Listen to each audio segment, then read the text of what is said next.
Elizabeth Otieno en jalo komarwa chendo ni maratil nyakora mgaji wang wa iko ni mathoth bethulo mar miwapachi elai marote machuo kari adeka uchiel no kabende wantiere mbui kacha YouTube live, Facebook live duto warwako pachi odhiambo makauono machiegni.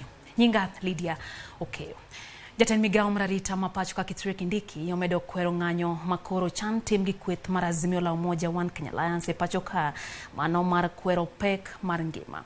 Kindiki wacho ni kaka jatend migao mararita okuboyie jong'anyo keth mwandu jo Kenya ng'anyo kosingo ni jogo moikore bago ng'anyo e pacho ka nyaka bende ikre ne piny owacho e counties duto ma Thurka.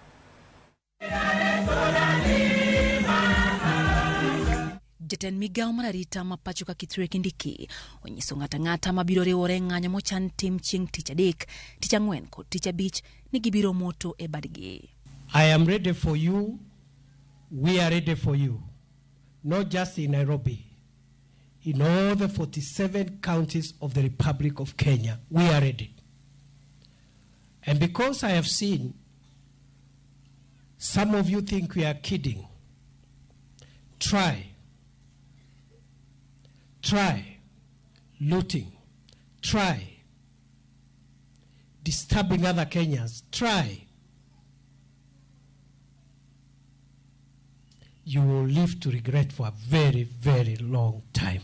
Kindiki wacho ni onge oboke mora mosechiw gi kweth mar Azimio la Umoja One Kenya Alliance manyiso ni gichano bago ng'anyo makamago. The same fellows, the same suspects have already given notice, not in writing, but they have given verbal notice from political platforms that on Wednesday and Thursday and Friday, they will again wake up early and block roads, burn tires, stone motorists, loot shops, and they will also be going wherever they want without minding anybody else's business because they think the Constitution allows them to do so. Bende owacho ni mwandu jo Kenya osekethore ng'anyo mibago gi kweth mar Azimio kendo giikore maneno ni mwandu jo Kenya obedo kod arita makare. Some of our citizens hiding behind the Constitution caused a lot of confusion in this country. A lot of property was destroyed. Many people were inconvenienced. Shops were looted. People were harassed. Some were stabbed with knives in the pretext of the freedom of association and the freedom of assembly. And I think time has come for us to put our foot down. What happened on Wednesday will not happen again. Owacho ni kweth mar Azimio la Umoja One Kenya Alliance wuoyo ewi ratiro mochiw gi chike mapacho kalinga kawigi wil ni nitiere ratiro marito mwandu kod ngima jo Kenya. Wamejificha pia kwa katiba. Tutawafurusha pia kutoka maficho yao.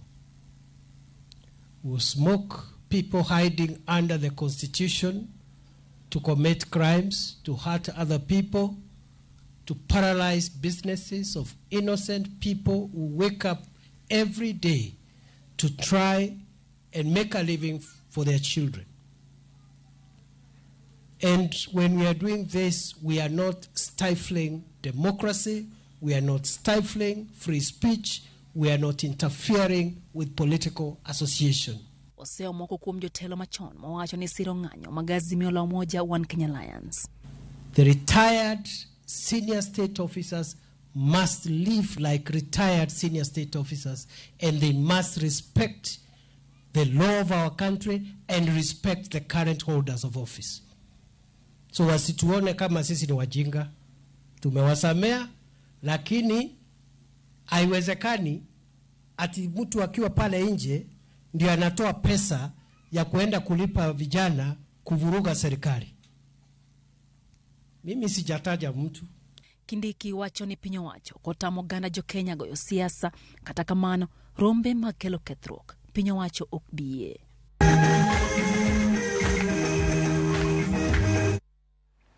Kwa dhimbele nyakoro mgajuang duon bura mar Kenya Union Party KUP osechako chenro mariembo jokanyo mage ma osedhi ataro gi chike mag duon burano. Jad bura ma Pokot South David Kosing en achiel kuom jotelo mag KUP masani oyudre kamarach. Kosing itudo gi ketho mar dhi ataro gi dwaro mar KUP ni mar ene motelo ne chenro mar choko sei mar jopiny ne kwedo tend Kenya Kwanza. Jakom KUP Geoffrey Lipale olando ni aput machiwo kum e duond burano osechako chiwo kum ne jod bura ma oseringa ataro gi dwaro mar katiba margi ni mar nyocha gi sedonje winjruok gi tend Kenya Kwanza. A few months ago, KUP entered into post-election coalition agreement with Kenya Kwanza. We are therefore part of the Kenya Kwanza government. As a party, we dissociate ourselves from signatures being collected by Honorable Kosing, who is still our member by law. He is not doing this as a party, but maybe as an individual.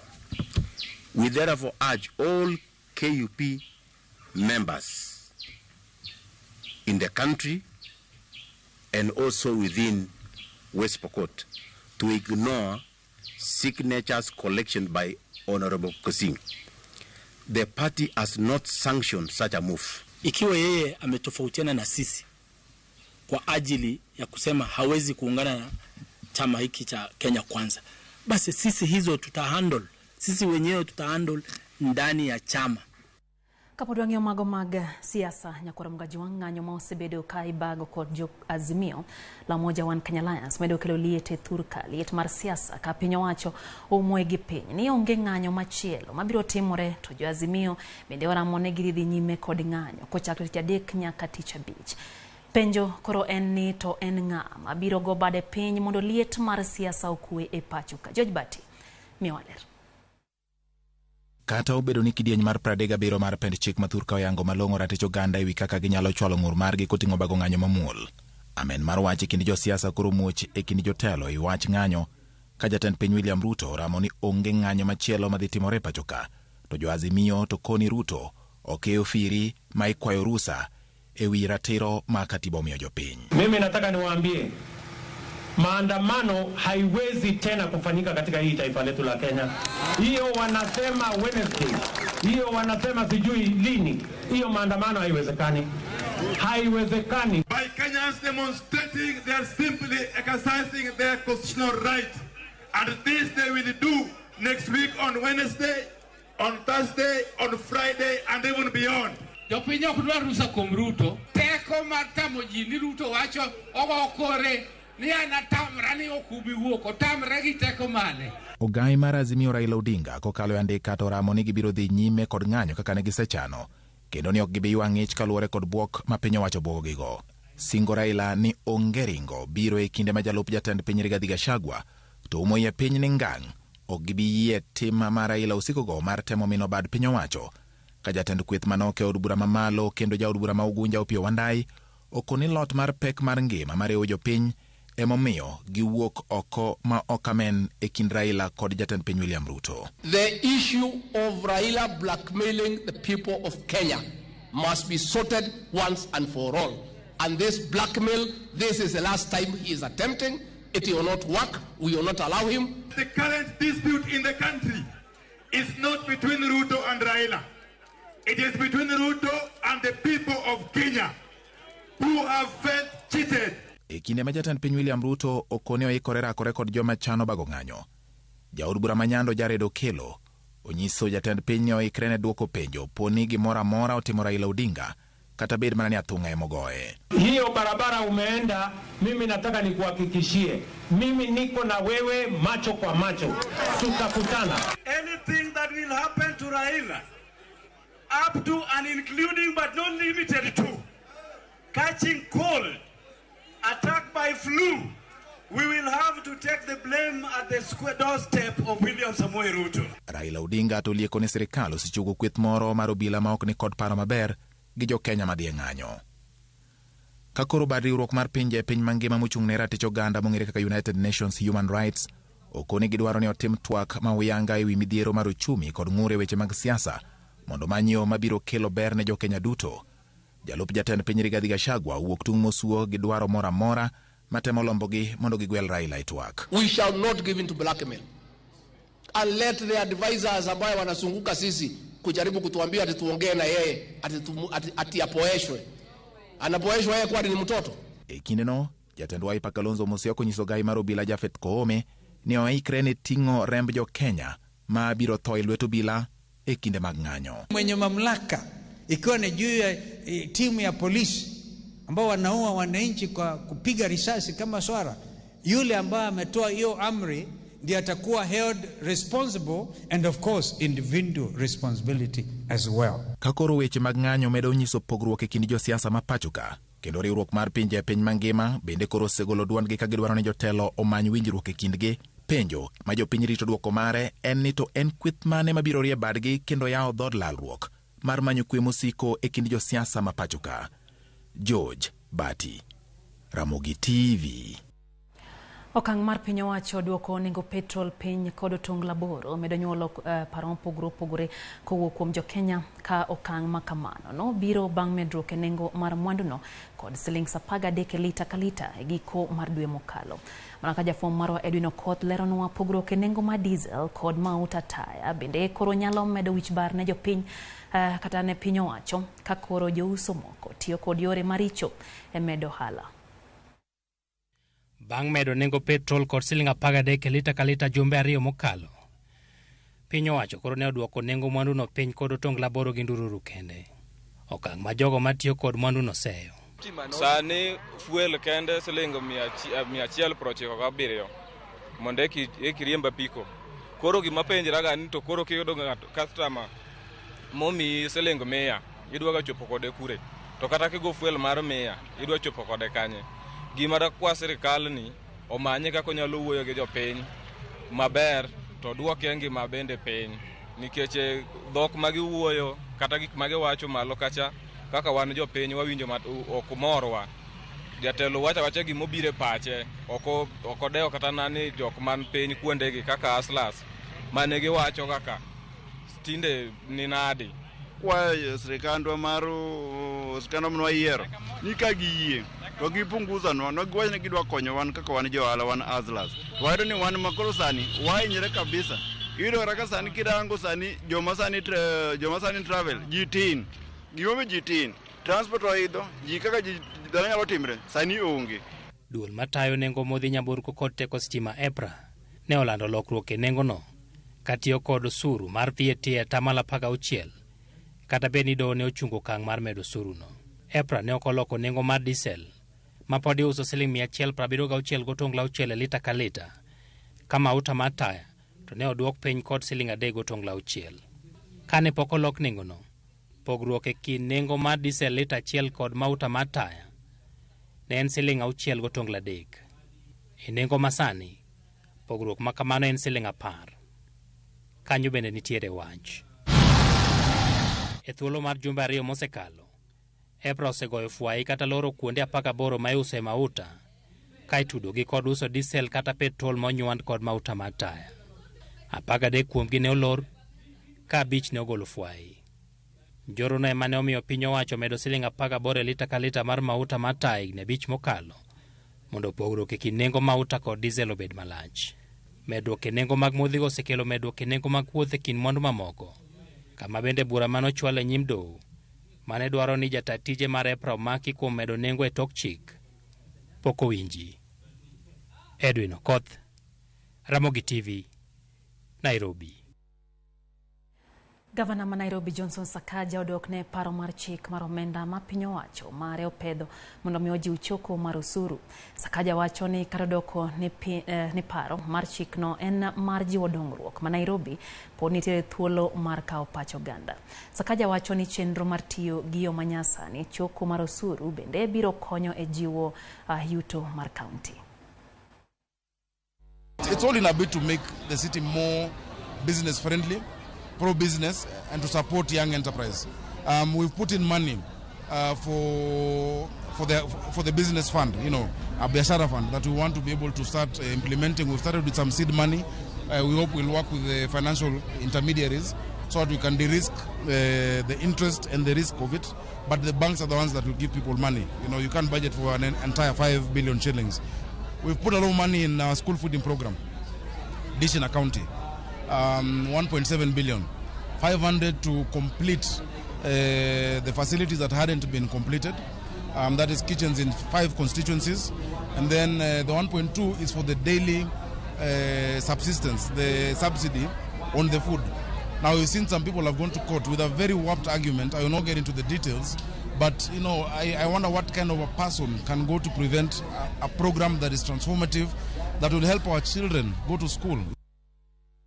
Koramgaji wange neno chendro ni maratil wa mkelo ni weche manyien wangjo mari miro Ramogi TV na rwako pachi kacha kutendrege magomwa ikoni kanyo kapokwa kao yo mokwongo neno ote moya ira Fred Osuru kantire Dandora phase 2 wacho ni entiere kodwa chendo kata kamano ng'anyo to wadhiye nikech entiere katiba kwa yegi gima jatend piny sani oketwa mar ngima matek mano pacha Fred Osuru mediana no Lydia Olo kantire Siaya wacho ni entiere kodwa chendo Lucy Kabok wacho ni en bende entiere Koliech kendo wacho Ramogi TV donjone yo makare. Elisha Ochola wacho ni kaka pile osecheck-in koya Mombasa kata kamano wacho no rito mana chieng' tich adek mondo mi giwuogi modong' to wacho ne gikia kaka jopiny. Oluoch Paula Udi yani nikacha iwacho ni Mombasa County Ramogi TV ler mokalo Irene bende ni kacha in bende iwacho ni secheck-in kaka pile ka intiere gwenge go Nakuru aneno no koth wacho ni kantire Siaya County Alego Karapole bende entiere kodwa e chendo ni Nyakoramgaji wange. Aneno jamta uda wasimo boda wacho ni awasi boda Ramogi TV chopeo makare kendo gisedonjo e chendo ni mana kaka pile bende aneno ote moya irkum Shadrack Ogara kanyo ni ankwa bwai wacho ni gin kanyo gi Damaris mamagi mano Damaris Ogara Joseph Ogara gi Sheila Masomo maya maranyona secondary Nyakoramgaji wange med oro ote magi ariadek haujana no kabende wantiere YouTube kacha live wantiere Facebook live duto warwako pachi Nyakoramgaji wange yo matin kwa duogo pod wantiere kod weche mathoth chendo ni maratil medket mana kera Ramogi TV.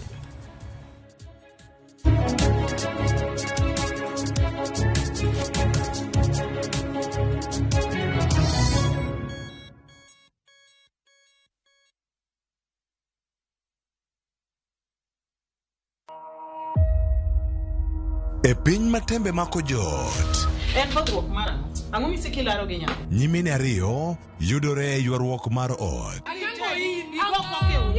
nyako matin odesi gi wuon mare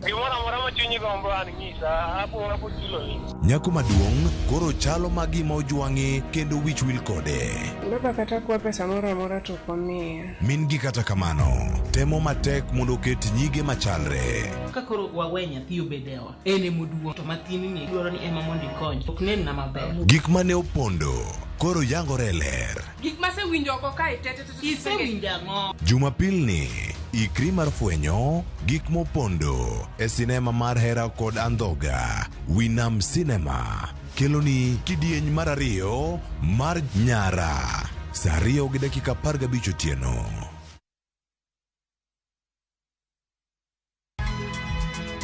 Nyakwa Ramogi wachaka ni weche matimore sa gige dongruok en gigo eko ma en hakini ok en gime miyo gi mich buch jopiny adier gima dhi mbele sani Trevor dhano kech nego alo bera hinya udhi nade wadhi maber Musa pinjari penjo mibni godo no mar senator Tich adek ka tich adek tudri gi jalendo Trevor Ombija jandingo panga jonyakach dendo nombija taya nyakwar guoko cha pesa Sadek otieno mana Ramogi TV kik bai. Many have been lured into jobs abroad, only to end up in perpetual suffering. I met this girl by the roadside. I wish you saw how this girl is desperate. Nimepata mteja mpya for my bureau. Meet Eunice, a naive village girl who is given an opportunity to go and work abroad by Madam K. Nenda Middle East. Ati? When did you even do the application? But is this really a golden opportunity, or will she be one among too many to be lured into the human trafficking syndicate by Madam K and Joe? The parents are caught in the middle. Will they listen to John's side of the story even as he is caught trying to save his girlfriend? We have to leave this place. Enjoy this unfolding story of Madam K only on viewsasa.com. Is bad breath getting in your way? FreshMed mouthwash is formulated with fluoride and essential oils designed to fight bacteria that causes bad breath and tooth decay, working to give you a stronger enamel, fresher breath, and healthier gums. For better oral hygiene, try FreshMed today. Available in ice mint and spearmint flavors in all outlets near you. From Tropical Brands. Jijenge na shilingi 1,500 guaranteed kila wiki kwa kucheza Kaende Jackpot. Shiriki kwa kutumia 50 bob pekee, cheza na Autopic kwa kutuma neno KJP kwa 29063. Not for persons under the age of 18. BCLB number 416.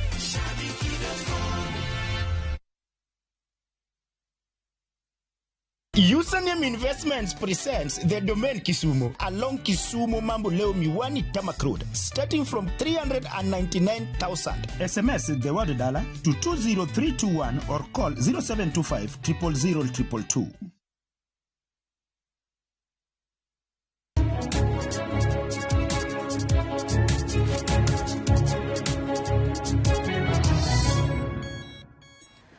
Machiegni kendo nyakoro mgajwang'iro kamano kumedo kete manake Ramogi TV chendo ni Maratil. Wadhi mbele, piny Kenya okalo kiew ma oketi gi riwruog piny mangima marango weche mag thieth WHO ewi kwan ji ma owinjore onyuol nyithindo e yor pala.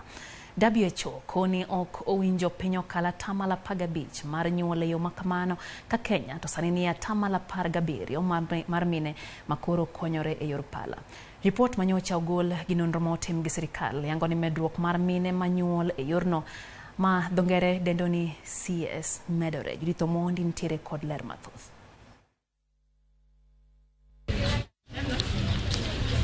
Piny Kenya okalo kiew ma oketi gi riwruok mar thieth e piny mangima WHO mar kwan ji manyuolie e yor pala. Kaluwore kod WHO, pinje ok owinjo kala 15% mar mine manyuol kokalo e yor pala. Piny Kenya kata kamano osechopo e 17% kaluwore kod report mar chal mar ngima oganda manyicha oketa yanga kod piny owacho. Ma oidho malo kod madhidi riyo kipimo kod kaka chal ne en higni 8 ma okalo e piny Kenya. Bombe otelo kod kwan mamalo mar mon manyuol kokalo e yor pala kipimo kod gwenge. Karena ng'o mamiyo kwan mine manyuol e yor pala medore e pachoka.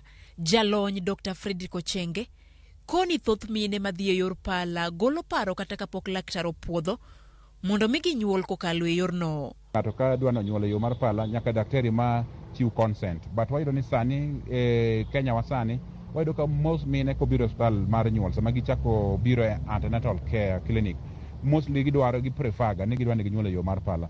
Kwa according to data mwasebedo godo wayudo ni mine mathoth gi yiero yo mondo nyuol e yo mar pala gin mine matiyo kata mine modak e bombe, mine masani giluongo ni gi jo.com, mine maluongo ni gi jo ma digital masani gi. Gine mathoth gi ohero ni gidwa ni ginyuol e yor mar pala nikech ok gidwa ni gibed gi labor pain for over 6 hours. Kuom mine duto ma itimonegi bero mar nyuol e pachoka, thoth gi limo ute thieth mag ji giwegi kod mago ma otelie kod kanisni ka ipimo kod malimo ute thieth mag piny owacho. Kaunti za 19 e pachoka mangima okalo dwaro mar WHO mar tero mon e pala kinde mag nyuol. Kaunti ma otelo en kaunti ma Kirinyaga man kod 40%, Kiambu ni kod 33%, Tharaka Nithi 30%, Nairobi 28% kata Taita Taveta to ni kod 27%. Kirinyaga oheo dwaro mar WHO kod madhidi 4. Mine ma onyuolo nyodo gi ma okuongo e yor pala, jolony koni ok nyal golo nyodo ma oheo 4 kendo. Magi kopogore kod tije ma winjo gi ti ma bende teko gi duogo piny e gik ma omiyo WHO dwaro mondo meki pinje kal dwaro margi mar 15% mar nyuolie yor pala. Judith Omondi, Ramogi TV. Jatenda piny Kenya William Ruto wacho ni nitiere nyalo mar oganda jo Afrika kod jotenda pinje Afrika gero Afrika mantiere kod nyalo mar berore owuon, nyalo mar jiwo ohelni e kind pinje mantiere Afrika kendo dak kanyakla kaka oganda achiel. Ka bende onyiso dwaro mare mano mar bero riwruok mar pinje mag Afrika AU. Ruto ne wuoyo romo mar 5 mar nus higa mano kelo kanyakla jotend pinje 10 mag Afrika mageto jiwo chumi mag pinje go mano bagi log tich mar riwruok mar piny mangima UN mantiere gi giri e kaunti ma Nairobi, kama nowacho ni ok en gima ber ni 60% mag chenro mag pinje Afrika isiro gi pinje jo wagunda. Owacho ni en seche ma oganda jo Afrika nyaka wuog oko kendo wuog duol achiel ka kaka yor gerore giwegi kendo neno ni gibero uchumi mag pinje go mag Afrika. That we marshal our collective consciousness, willpower, solidarity and unity to fulfill our fundamental generational mandate of introducing Africa as a new global power, ready and able to provide leadership towards a new industrial age that shall simultaneously usher in an era of inclusive development, shared prosperity, and effective climate action. We must therefore capitalize on the institutional reform momentum at the Africa Union to pursue the complete development of effective capacity to deliver Pan-African transformation. To do this, self-reliance, ladies and gentlemen, is essential. And a fit-for-purpose institutional architecture is indispensable at the AU. At the moment, over 60% of our program's budget is financed by partners. The demands of our challenging time require an AU that can pursue multiple urgent and critical interventions using internally mobilized resources. Nyithindo ariyo otho e masira mar mach e kar chiro ma Manyatta mantiere Ruguru e kaunti ma Kiambu. Nyithindogo ma johigni 2 kod 4 ne mach omuoch e odgi seche mag otieno ma piny norugo kawuono kendo wang'ogi pep. Jogweng'no lero ni nyathi achiel ma en jahigni 8 to noresi e masirano kendo itimone thieth e osiptal ma Embu level 5. Obila lero ni min nyithindogo ne rik onge seche ma masirano nyotimore kendo sani nonro koro dhi nyime mar yango gima dine chak mach ma kamano.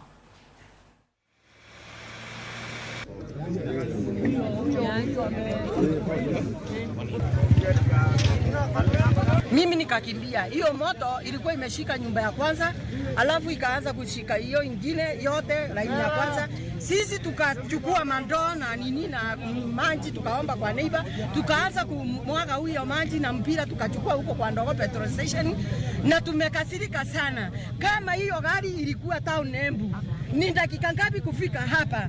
Kuna kusema ukweli, lakini tunataka kupea pole zangu mwenyewe, sa familia yangu na sa Embu County na sa gavana wetu, kwa sababu hii janga ni kubwa na tunataka kuombea wale watu ambao wameathirika.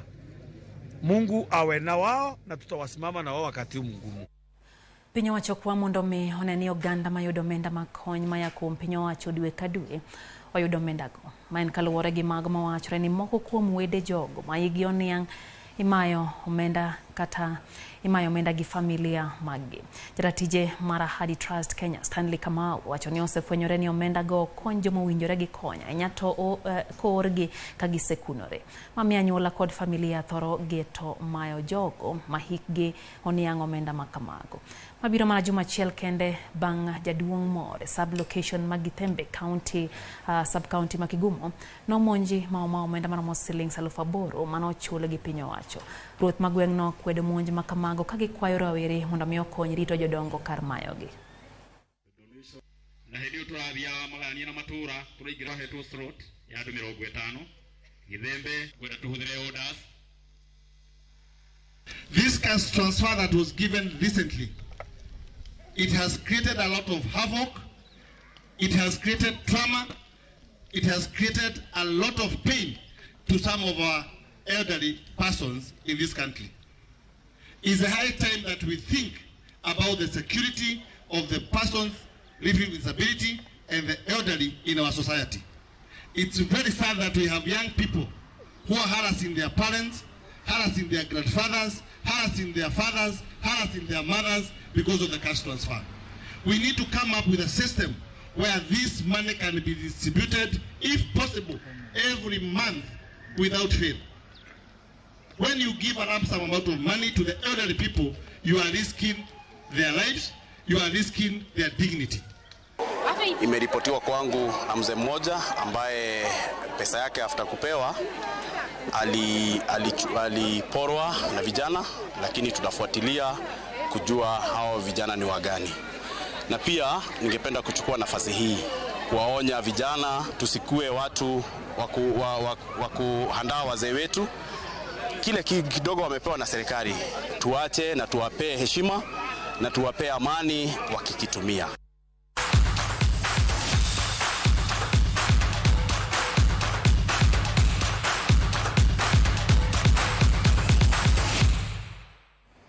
Epautu Kenya Koramga Juang Club mar Shabana FC no chaki higni apago chiko mokalo gi Jain imiluongo ni Dogo Khan. Shabana osegoyo okang' kendo donje lig maduong' mar adhula mar Kenya Premier League. Johera mag Shabana oko mar chunga kod yawuotgi kendo gikwero josiasa ni kiket siasa e chenro mag timno. Jafwambo marwa Crispin Otieno leronwa johera mag Shabana bende dwaro ni jiune gi chenro mano mar gedo mar pap Magusi Stadium ma pod ok ochopo rang'iny manyasani. Jumapil mokalo e alap Magusi en odiochieng' mabiro bedo kaka rapar ne johera mar tim mar Shabana. Odiochieng'no ema ne gichwado tim mar Kisumu All Stars gonde 2-0 kendo mano ema ne omiyo giyudo okombe e lig mapiny mar adhula mar NSL. Ne en mor kod ilo e alap kod boma ma Kisii. Juma achiel tok kawo kombe e alap Magusi Stadium, johera mar timno sani medo lando timno kaluwore kod kit rwakruok margi. Ne wamanyo jahindi moro mane ochako tim mar Shabana higa mar 1982 ka warado kod Dogo Khan ma jahigni 65. Dogo nonyuol e gwenge mag Kendu Bay e kaunti ma Homa Bay. Kata obedo ni en jahindi, owinjo kendo owacho dholuo maler. Ne onyola Kindu, alafu ne adongo Kisumu ne asomo Kisumu Boys High School. Koro osepegate ne gin dholuo. Dogo lerono kaka nying tim mar Shabana ne obiro. Tim moro ne iluongo Olympic Youth. Legini koro igni mar players ne osebedo maduong'. Alafu koro no more ginyalo bedo giluongo gi youth. Koro ne absorb, ne akaw gi keto gi e duka marwa ema wachako gi nying Shabana. Chopo mar Shabana e lig maduong' okelo ne mor ahinya e chunye. Tok loso kod Dogo Khan, ne wachako manyo moko kuom jotugo mar Shabana e gweng' ma Igare Bobasi e kaunti ma Kisii. Warado gi Henry Motego. Henry sani en japur kod japith mang'ula. Oleronwa mor mare tok Shabana donjo e lig maduong'. Discipline ekwe pale. Arafu players siku hizi mpira enani it earns a lot. Ukiangalia kama timu kama Tusker, players unapata mtu analipa 400,000 a month. Motego mane en jatugo chakre higni 1983 wacho kaka tim mar Shabana oseyawo ne yore. Shabana, kitu ya kwanza nitaweza kumbuka, Shabana wamenisaidia sana mpaka mahali nimefikia sasa. Huyu mwindi through football, mwindi amenisaidia. Wakati nyumba yangu hii mnaona hapa nyuma, nyumba yangu hii yeye ndiye aninichengea. Paro makamano bende ojiw kod jotend Shabana ka johera mar timno ikwayo mondo omed chung kod Shabana kinde duto. Now what we are looking for, first of all, in the short break, we are working to get sponsors, number one. Two, we are working to do a major fundraising with our Gusi leaders in general. That is in progress. So we can get enough funds to do our pre-season, and then we plan ahead. From all the branches, Kisii, Nakuru, Nairobi, Kitengela, and from each and every part of Kenya, and outside Kenya that are supporting Shabana. Let's do this as we take our rest as we wait for the cable to start. Let's gather the energy. We want to just come back strong more than before, and we say Tore Bobi. Tuko na fans wengi sana. Kama management ingependa ibadilishe this fan base, ipatikane na pesa mingi ya kukusanya, itasaidia timu kwa umbali sana. Wikachiel toka okombe mar lig mar NSL, tim mar Shabana kendo chako ng'wech mar manyo okombe mar lig maduong'. Ka johera mar tim ni kachiel kod jotelo mopogore opogore ikwayo mondo nywak lwedo mar neno ni eti paw Shabana ni mar Gusii Stadium okete ngas mamalo mondo mituke mag KPL obed ka ikelo e gwengegi ma Kisii. Crispin Otieno, Ramogi TV, Gusii Stadium, County ma Kisii.